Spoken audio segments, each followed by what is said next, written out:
Si vous êtes nouveau à Renouveler, si ça fait quelques années, j'aimerais vous rappeler que Renouveler est érigé sur une énoncé de mission et de vision, et qui se dit comme suit: prêcher l'évangile autrement.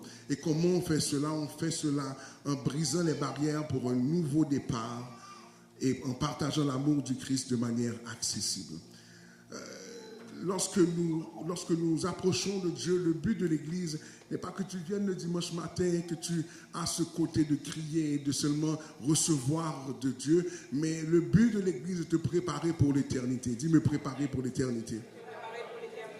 Mais nous devons comprendre qu'il y a une forme de dualité dans cette histoire d'éternité. Il y a une notion binaire. En d'autres termes, nous espérons pour quelque chose qui est à venir, mais qui commence déjà. Est-ce que tu es là avec moi? On va regarder ce matin, là, on commence une nouvelle série qui s'intitule justement « Je suis sauvé ». Est-ce que tu peux regarder derrière toi et dire à la personne derrière toi: tu es sauvé? Non, dis ça avec beaucoup de joie. Dis: tu es sauvé.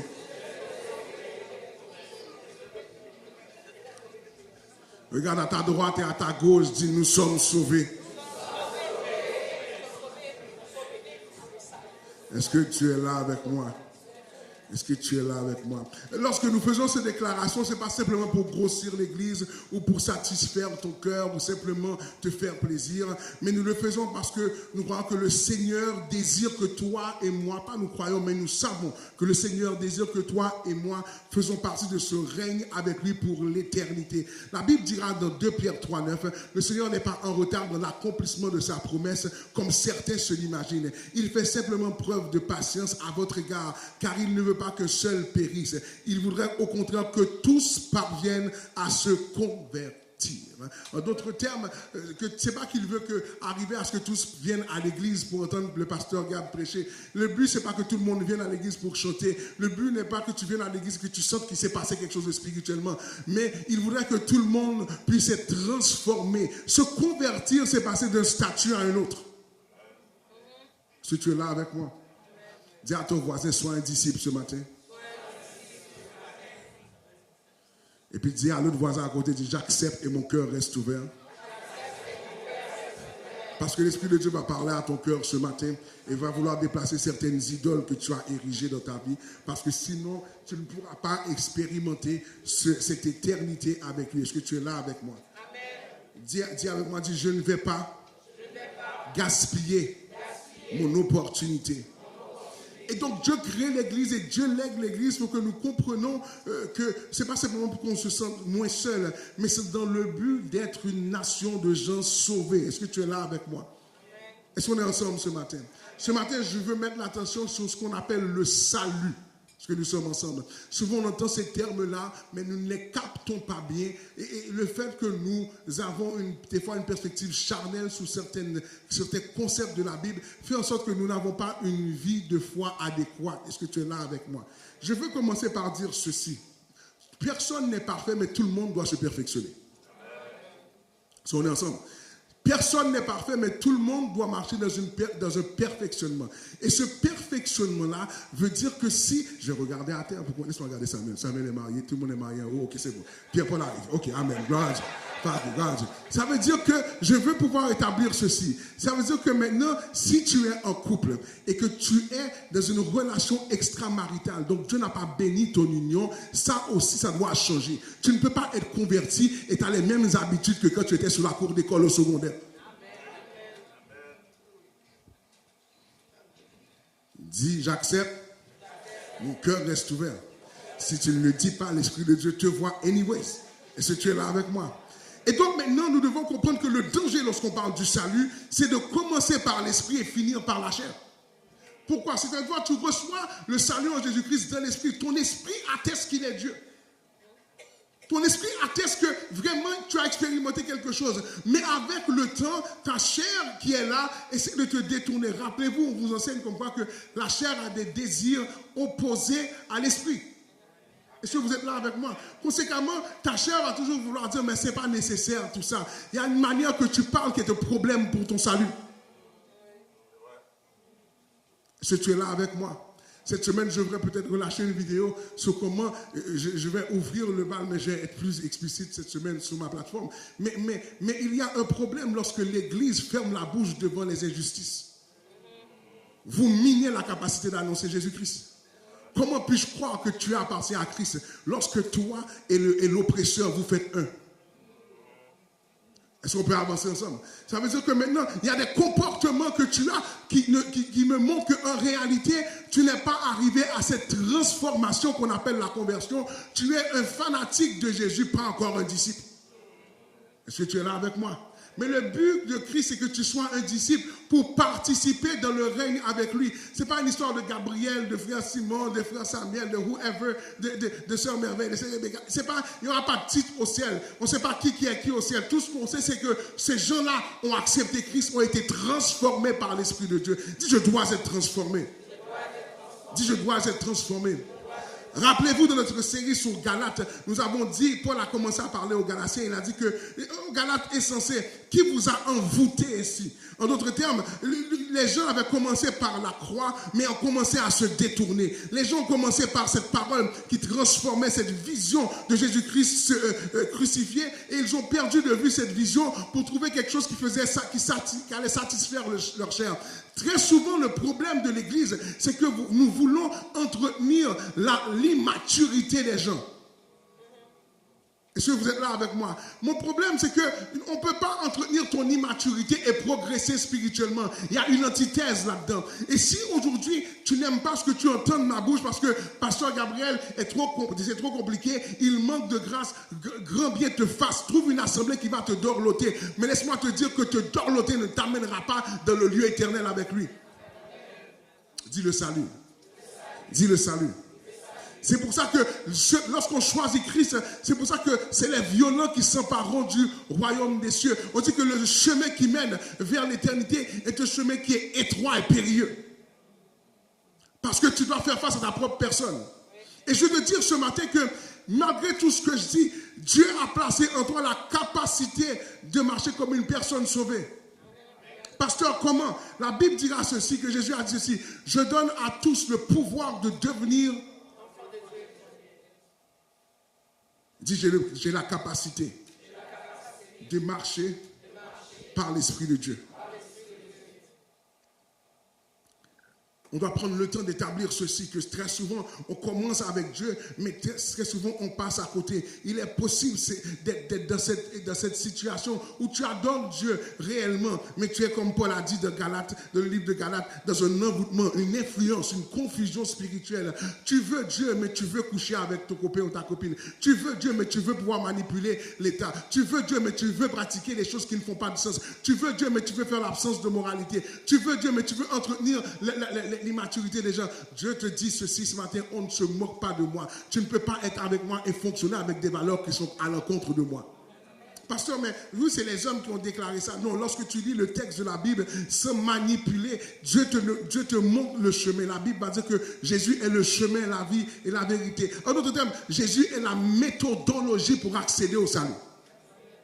Est-ce que tu es là avec moi? Dis, Jésus est la méthodologie. Est-ce que tu es là avec moi?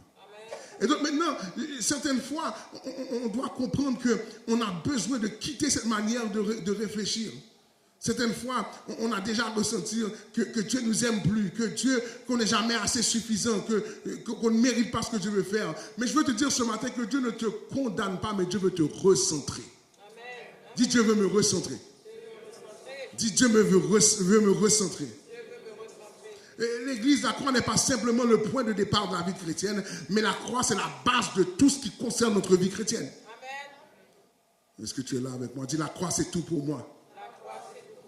La croix, c'est le début, le milieu, c'est la fin, c'est le entre, c'est les escales, c'est dans la vallée. Quand tu es fâché, quand tu es frustré, c'est toujours la croix. Dis avec moi, la croix est suffisante. La croix est suffisante. Dis, la croix est suffisante. Maintenant, lorsqu'on parle du salut, l'une des choses qui est extraordinaire dans le salut, c'est la première chose que Dieu fait avec toi. Lorsque tu donnes ta vie à Dieu, Dieu décide de te sauver. D'ailleurs, le texte qu'on a lu, on a dit que c'est pas toi qui cause le salut, mais c'est Dieu qui te le donne. je vais rentrer rapidement, j'aurai le temps d'expliquer ça un peu plus tard. Mais cette notion, la Bible va dire que Jésus a dit qu'il ne va pas perdre personne. Est-ce que tu es là avec moi? La Bible a dit, Jésus a dit qu'il ne va pas perdre personne. Regarde ton voisin, dis-lui, on est correct. Mais, regarde l'autre, dis mais, tu dois travailler à ton salut. Si tu es là avec moi. Je ne vais pas pouvoir tout faire ce matin, mais je veux avancer un peu avec toi ce matin pour t'encourager. Je veux que tu comprennes que lorsque Christ a été à la croix, l'une des choses que Christ a fait, c'est le paiement complet. Lorsque Christ arrive à la croix, vous lisez les évangiles, il va dire que voici tout est accompli. Donc, en d'autres termes, toute la dette est payée. En d'autres termes, c'est comme une transaction qui a eu dans le monde spirituel. Tu aurais dû être accusé, tu aurais dû être coupable, mais Christ a décidé de payer ta dette. Ça veut dire que maintenant, c'est comme quelqu'un, tu avais une hypothèque, tu devais payer, tu n'as pas assez d'argent, puis pendant que tu es venu négocier un arrangement, tu arrives à la banque, on dit non, un tel est passé, il a tout payé pour toi. Tu ne dois plus rien. Là, tu ne comprends pas ce qui s'est passé. Vous êtes sûr? Oui, regarde, c'est zéro. D'ailleurs, voici l'acte notarié. Repars avec ta grâce et ta bénédiction. Si tu es là avec moi, Christ a tout payé pour toi. Donc, pourquoi c'est important de savoir que je suis sauvé? Lorsque je sais que je suis sauvé, systématiquement, il y a une question d'identité qui est réglée. Est-ce que tu es là avec moi? Je ne suis pas en train de me demander est-ce que je suis assez bon pour Dieu? Je ne suis pas en train de me demander est-ce que Dieu peut vraiment me bénir? Mais le fait que je suis sauvé conditionne ma réalité, conditionne ma vision du monde spirituel et conditionne ma relation avec Dieu. Je n'ai pas à faire comme dans d'autres démarches spirituelles, à amener des offrandes, à amener de la nourriture à une divinité. Je n'ai pas besoin de faire ces choses-là. Je n'ai pas besoin d'allumer de bougies. Je n'ai pas besoin de faire des sacrifices dans un hôtel quelconque. Jésus a tout payé et cela a scellé mon identité. Est-ce que tu es là avec moi? Regarde-moi, dis, j'ai une identité claire. Est-ce que tu peux dire encore, dis, j'ai une identité claire. Ça veut dire que maintenant, arrête de te regarder comme quelqu'un qui a fauté. Arrête de te regarder comme quelqu'un qui ne mérite pas la grâce. Arrête de te regarder comme quelqu'un qui ne mérite pas la faveur de Dieu. Mais ton identité est claire devant Dieu. L'ennemi peut faire tout ce qu'il veut. Un peu comme dans l'histoire des 3 petits cochons. Il peut souffler. He can huff and puff and all he wants. Mais ça ne va pas faire tomber la relation que Dieu a avec toi. Est-ce que quelqu'un peut dire ici, je suis sauvé et l'ennemi ne peut rien faire? Je suis sauvé et l'ennemi ne peut rien faire. Tu as dit ça comme quelqu'un qui ne comprend pas la promesse qui est attachée à toi. C'est pour ça que lorsque tu comprends que tu es sauvé, ce que tu demandes à Dieu peut s'accomplir. La Bible va dire que lorsque vous demandez, croyez que cela vous est donné et il le fera pour vous. Il le fait pourquoi? Parce que tu es sauvé. Dieu ne sauve pas des étrangers, Dieu sauve ses enfants. Dieu ne sauve pas des gens qui ne comptent pas pour lui, Dieu sauve des gens qu'il aime. C'est pour ça qu'il va dire à Israël, tu es comme la prunelle de mon œil. Est-ce que quelqu'un ce matin réalise qu'il a de la valeur aux yeux de Dieu?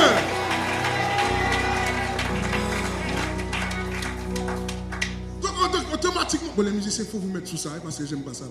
Okay. Lorsque vous comprenez que Dieu vous a choisi, votre identité doit changer. Votre personnalité doit, comment tu te vois, ça doit changer. Ça veut dire que je ne peux pas marcher la tête baissée. Plusieurs d'entre vous, vous pensez que la faute c'est la fin de tout. Mais pourtant Christ a tout payé. Est-ce que tu as suivi ce que je viens de te dire là? Ça veut dire que des fois, peut-être que tu as expérimenté un avortement. Et ça fait 10 ans que tu marches la tête baissée pour l'avortement. Mais pourtant Christ a tout payé avant l'avortement. Le sacrifice de Christ a changé ton identité avant ta création, pendant ton incarnation et après ta mort. L'identité que Christ a donnée ne changera pas. Dis, mon identité ne change pas.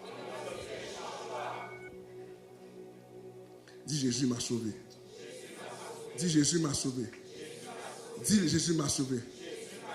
Dis, Jésus m'a sauvé. Dis-le bien, dis, Jésus m'a sauvé. Lorsqu'on regarde l'œuvre de Christ, lorsqu'on parle du salut, c'est que la croix n'est pas simplement le lieu où Jésus a souffert, mais c'est un lieu d'échange. Est-ce que tu es là avec moi? Jésus a pris ton mal pour lui donner, et ta condamnation pour te donner sa bénédiction et sa vie. Il a pris ta mort. Et très souvent pour nous, c'est un peu, On ne comprend pas vraiment. Mais certains d'entre vous qui des fois avaient vécu ces choses-là, je parlais avec quelqu'un il y a quelques semaines, puis la personne expliquait comment que son père a fait des sacrifices. Littéralement, pour sacrifier l'enfant. Ça n'a pas marché. On dit que dans certains cas, on dit que dans le monde spirituel, il y a des gens qui vont faire des incantations pour que l'enfant meure.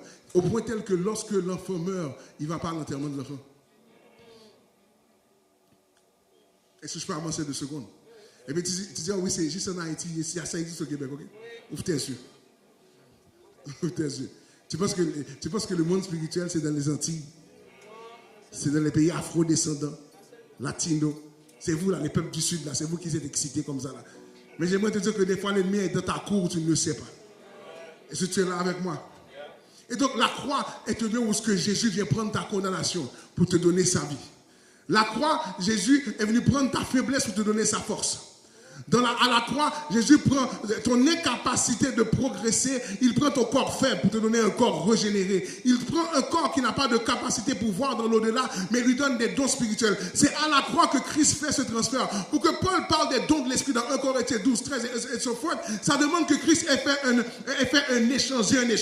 Sans échange, il n'y a pas de don spirituel. Sans échange, il n'y a pas d'autorité. Sans échange, tu ne peux pas commencer à dire à l'ennemi de reculer. Tu ne peux pas prier pour ton miracle. Tu es conditionné à la loi. Mais grâce soit rendue à Dieu, la croix a transformé la loi et a mis la loi de côté.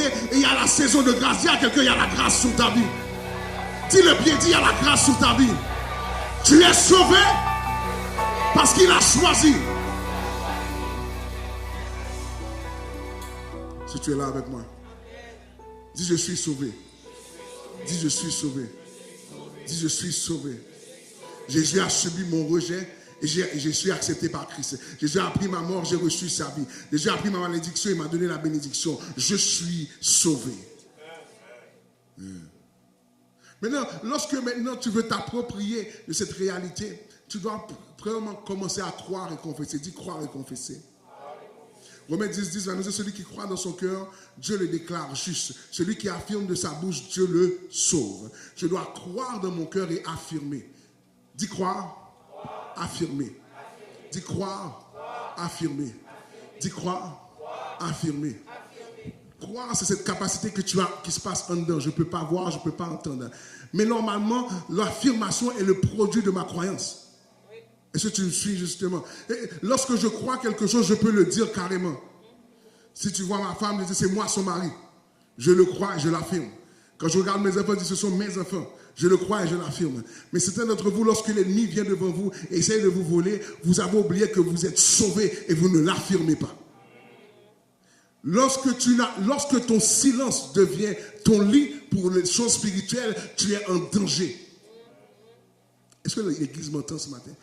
Des fois, tu vis des situations, tu dois ouvrir ta bouche et dire Seigneur, je crois que je suis sauvé. Je crois que tu m'as choisi. Dieu ne peut pas sauver quelqu'un pour le donner à l'ennemi. Quel genre de trahison ce serait? Tu imagines? Dieu t'a sauvé. Et puis après, c'est lui qui donne la clé à l'ennemi. Dieu ne t'a pas sauvé pour te perdre. Mais tu dois comprendre que si tu crois vraiment que tu es sauvé, ta bouche doit le confirmer. C'est pour ça que tes actions ne peuvent pas être contraires à ce que tu dis. Je ne peux pas dire que je suis sauvé, mais c'est moi qui commence à faire du commérage sur le dos de frère Simon. Je ne peux pas dire que je suis sauvé et c'est moi qui regarde la personne de haut pour dire il y a des comportements qui me montrent que pour de vrai tu n'es pas sauvé, tu es fanatique. Être sauvé, c'est plus qu'aller à l'église. Au contraire, le fait que je fréquente une église est le produit de mon salut. Parce que je n'aurais pas aucune raison de venir le dimanche matin, je pourrais rester chez moi. Mais maintenant, en réalité, parce que je sais que je suis sauvé, j'ai besoin de quelque chose que Dieu puisse me donner pour que je puisse continuer ma semaine et revenir encore. Dieu m'a sauvé et conséquemment, je dois le confesser. Ce n'est pas juste ma bouche qui confesse, mais mon comportement confesse que je suis sauvé. Ma manière de regarder la vie confesse que je suis sauvé. Dieu m'a sauvé non pour que je puisse me plaindre, mais Dieu m'a sauvé pour lui rendre la gloire qui lui est due. Déclare avec moi encore, dis je suis sauvé. Dis je suis sauvé. Dis je suis sauvé. Dis encore, dis je suis sauvé. Maintenant, le problème qui est arrivé et pourquoi le salut est important, c'est important d'en parler, c'est que le salut, ce qui est venu bousiller la chose, c'est le péché. Dis avec moi le péché. Le péché, je vous ai déjà expliqué, c'est cette réalité où ce qu'on passe à côté du but. Est-ce que tu es là avec moi? Je vais ouvrir une parenthèse. Lorsque maintenant tu tolères l'injustice dans le monde est dans l'état où ce qu'il est parce que l'Église ferme sa bouche. Ok? Je vais le répéter encore. Là, Jésus va dire, lorsqu'il reviendra, est-ce qu'il retrouvera la foi sur la terre? Et plus je réfléchis, c'est en réalité tellement que l'Église, laissez-moi utiliser le mot qui est un peu fort que la Bible va utiliser, l'Église s'est prostituée pour être acceptée par d'autres. On n'a pas d'église, on a des concerts mondains qui disent Jésus. On a des prédicateurs qui ne prient plus pour changer de cœur. Il y a des prédicateurs, c'est plus important d'être nommé prédicateur que d'être vraiment un prédicateur. On n'a plus de pasteurs, on a des leaders religieux. On a des influenceurs sur les réseaux sociaux. Et c'est ce que le péché fait. Le péché vient dénaturer. Et c'était le but de Christ. Lorsque Christ est venu donner le salut, c'est pour, premièrement, rapatrier l'homme de cette relation parfaite qu'il avait avec lui. En Éden, il n'y avait pas de division. En Éden, il n'y avait pas de péché. En Éden, il n'y avait pas de déformation. Tout était parfait. Le but du salut, c'était de te ramener dans cette perfection. Autant voulu. Si tu es là avec moi, le but du salut, c'est de te ramener dans cette perfection pour que tu ne passes pas à côté, pour que tu reprennes ton harmonie avec la nature, pour que tu reprennes ton harmonie avec Dieu. En d'autres termes, même lorsque tu regardes la terre, comment les hommes traitent la terre, ça devrait te faire quelque chose. Est-ce que tu es là avec moi? Tu devrais te poser des questions. Seigneur, tu as créé un univers pour moi. Regarde comment on a saboté l'univers. Là, on ne sait pas, réchauffement climatique, pas réchauffement climatique, on tue des animaux toute la journée, on fait de la déforestation, le monde est à l'envers, tout est à l'envers, la nature est à l'envers, les mœurs sont à l'envers, les valeurs sont tombées, tout est à l'envers. Et puis nous, on est là, gloire à Dieu. Seigneur, nous attendons, non. Parce que le salut vient avec une responsabilité. On va rentrer là-dedans une autre fois. Mais le salut vient avec une responsabilité. Le but du salut, c'était de te restaurer, de te ramener dans cette position de relation avec lui. Le but de Dieu, c'est que tu ne restes pas à dire, en tout cas, moi je crois en Dieu. Non, je sais que mon Rédempteur est vivant comme Job le dit. Est-ce que tu es là avec moi? Donc, lorsque maintenant le serpent, le péché rentre, la malédiction a frappé, l'homme devient dans une condition où le travail est pénible, les relations deviennent douloureuses, la fécondité devient une lutte, et surtout, la communion est brisée, et puis ils sont chassés du jardin. Mais Dieu va initier le salut pour amener tout le monde à la place. Le but de Dieu ce matin, c'est que tu sois sauvé, pour savoir que même lorsque tu vis des temps difficiles, dans ta tempête présentement, il veut te dire que tu n'es pas seul parce que je t'ai sauvé. Je t'ai choisi, je me suis organisé pour que tu ne sois pas sans avenir. Je me suis organisé pour que tu ne restes pas dans un désespoir. Je me suis organisé pour que tu puisses dire à la dépression, recule parce que je suis sauvé. Je suis organisé pour que tu puisses dire au découragement, recule, Dieu m'a sauvé. Je suis venu te dire que ce matin, le salut que Dieu te donne peut transformer ta vie, mais tu dois croire qu'il t'a réellement sauvé. Cesse d'être le chrétien du dimanche, cesse d'être le chrétien qui vient une fois semaine, qui ne prie qu'une fois semaine, mais Dieu veut que tu comprennes que cette histoire qu'il t'a sauvé devrait transformer ton quotidien. Chaque jour, tu devrais commencer par dire, Seigneur, je te remercie parce que tu m'as sauvé. Je te remercie parce que tes bontés sont renouvelées à chaque matin. Si Dieu ne te sauve pas, il n'y a pas de bonté qui se renouvelle. Si Dieu ne te sauve pas, les bienfaits de Dieu sont limités. Si Dieu ne te sauve pas, tu entendras des témoignages et tu n'auras pas de témoignages. Dieu t'a sauvé pour que tu ne dépendes pas de l'évangile de quelqu'un, pour que tu ne dépendes pas de pasteur, mais Dieu t'a sauvé pour que tu dépendes de lui et que tu dises que Seigneur, qu'il pleuve, qu'il tonne, qu'il crève, ferme l'église, ouvre l'église, je suis sauvé. Le diable est content, je suis sauvé. J'ai tout perdu, je suis sauvé. Tu m'aimes pas, je suis sauvé. Tu me rappelles ce que j'ai fait, je suis sauvé. Je n'ai rien perdu, je n'ai rien perdu, je suis.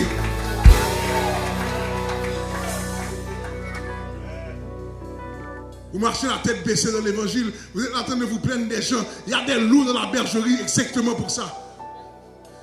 L'ennemi veut saboter le fait que tu comprennes que tu es. Ce matin, des fois tu restes là, tu dis Seigneur, le mot découragement, c'est que tu as oublié que tu es sauvé. Si tu t'es rappelé que tu étais sauvé, il y a des choses que tu ne pouvais pas laisser arriver. Il y a des fois je suis dans des situations et je suis assis. Et puis je dis Seigneur, je suis fatigué, mais je suis sauvé.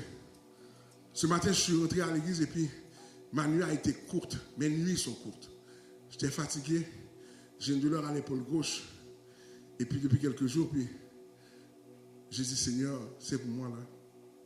je reste dormir jusqu'à juillet prochain. Je suis fatigué. Mon esprit est fatigué. Ma tête est fatiguée. Mais je dis, je suis sauvé. J'ai une responsabilité. Je dois me lever, je suis sauvé. Ça veut dire que je peux être embarrassé pour une saison, mais Dieu saura me restaurer en temps et lieu. Certains d'entre vous, vous laissez la situation prendre la place de votre salut. Le salut comble tous les besoins. Le salut peut transformer ta vie. Quand tu sais que tu es sauvé, il y a une manière que tu regardes ta situation. Tu dis, non, tu ne vas pas triompher sur moi ce matin. Il y a certains d'entre vous ce matin qui est là ce matin.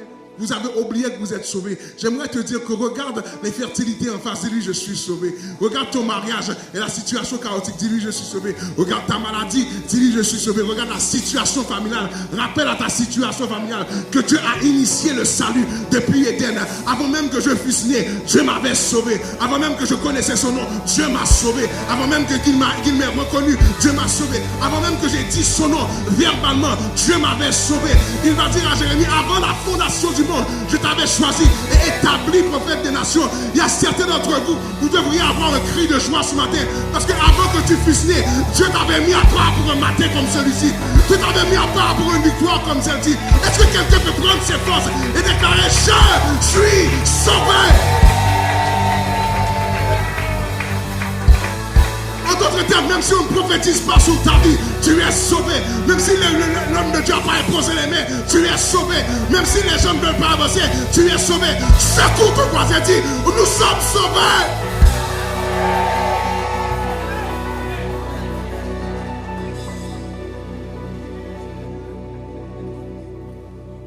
Dis, nous sommes sauvés. Dis, nous sommes sauvés. Dis, nous sommes sauvés. Paul va dire que ça ne vient pas de tes œuvres. C'est un don de Dieu. Dieu t'a choisi pour être sauvé. Dans ton imperfection, Dieu t'a choisi pour être sauvé. Dans ta vie chaotique, Dieu t'a choisi pour être sauvé. J'aurais aimé que tu puisses comprendre que Dieu a regardé chaque dossier, puis il a mis son étampe sauvé. Jean, sauvé. Derby, sauvé.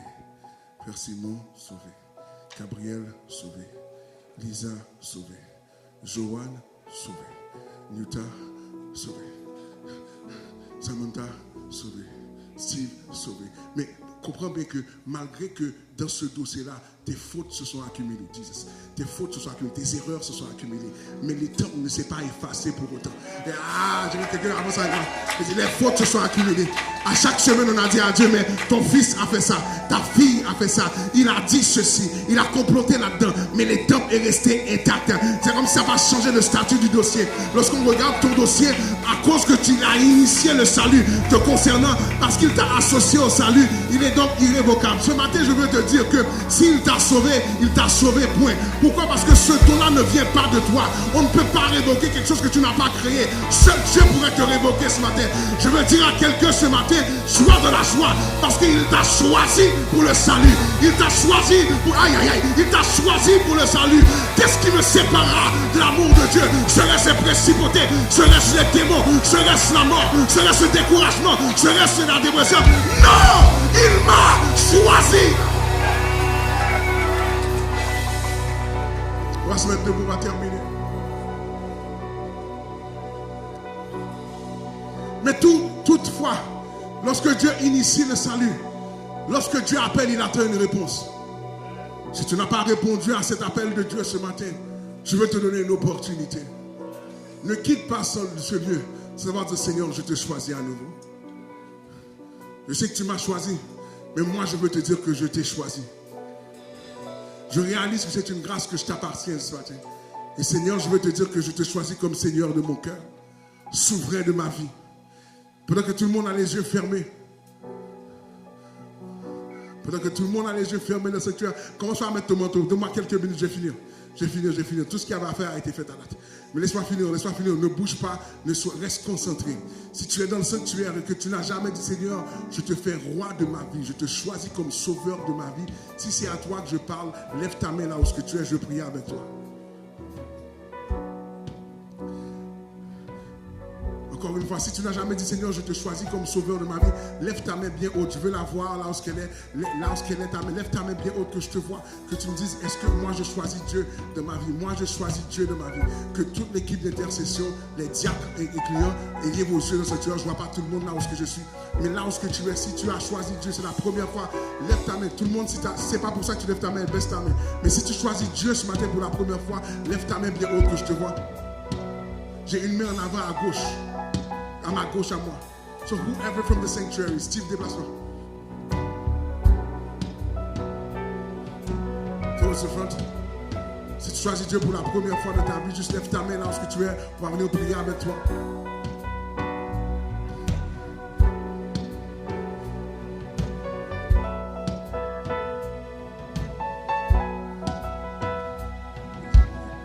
Parfait. Venez, je fais un deuxième appel. Si maintenant, tu étais avec Dieu, tu as choisi Dieu, mais tu as débarqué. Tu as commencé à confondre ce que l'humain dit et ce que l'esprit dit. Mais cette fois-ci, tu veux un renouvellement de ta relation avec Dieu. C'est avec toi que je parle. Là où tu es, lève ta main, on va venir prier avec toi.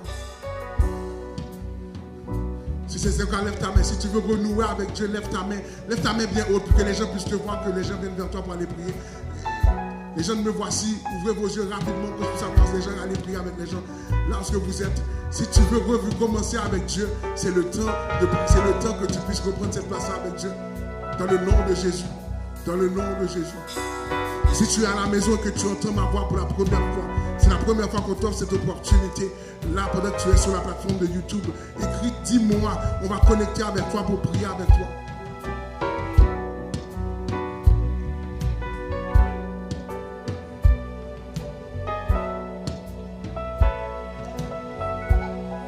Je vais vous dire qu'est-ce que j'entends dans mon esprit, ok? J'entends des voix qui me disent, je n'ai pas besoin de faire tout ça là, parce que Dieu me connaît. Dieu me connaît. Puis le principe de Dieu, c'est qu'il te demande des fois de faire certains pas parce que ta vie est un bordel. On dit, l'expression québécoise veut dire que ta vie tient avec de la broche. Ce matin, je t'exhorte. Si tu sais que ta vie n'est pas droite et tu sais qu'elle doit être dans une meilleure position, ce n'est pas une question qu'on te voit pas. Ça n'a rien à voir, il n'y a pas de jugement ici.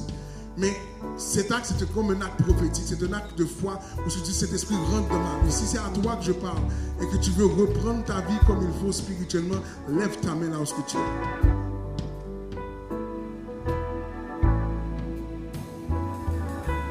Encore une fois, levez les diacres et autres, ouvrez vos yeux bien. Au nom puissant de Jésus. On va prier ensemble. Je vais prier pour toi. Seigneur, je déclare que dans ce matin, où ces gens ont levé la main, qu'ils commencent une vie nouvelle. Qu'ils commencent une vie nouvelle au nom puissant de Jésus. Je déclare qu'à partir de maintenant, que la puissance du salut puisse les accompagner. Que la puissance du salut puisse les accompagner. Que la puissance du salut puisse les envahir. Seigneur, je prie que dans cette saison, dans ce maintenant, que Dieu transforme les vies au nom puissant de Jésus. Que Dieu transforme ces vies, que ta puissance de ton salut, que la puissance de ton salut puisse envahir leur vie et qu'ils puissent comprendre totalement ce que tu veux faire avec les autres. Seigneur, je te demande de faire grâce, de les toucher. Touche-les d'une manière spéciale, touche-les d'une manière spéciale et qu'elles soient transformées au nom puissant de Jésus. Dans le nom de Jésus. Je veux que leur vie soit transformée. Plus jamais la même au nom de Jésus.